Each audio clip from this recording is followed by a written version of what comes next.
కడుపున నిన్ను దాచుకుని నీడల్లే నిన్ను అంటుకుని కలిసే ఉంటా ఎప్పటికీ నీ చేతిని వదలను నా కొడుకా.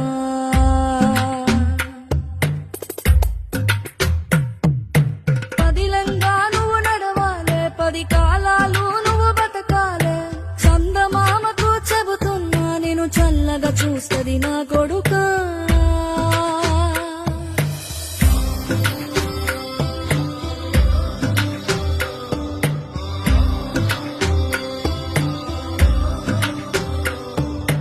ఆకలితో నువ్వు పస్తుంటే నీడొక్కలు ఎండిపోయేరా. చెట్టు చెట్టుకి చెబుతున్నా నీ కడుపు నింపమని నా కొడుకా. నిద్దురలేక నువ్వుంటే నీ కన్నులు ఎర్రగా మారి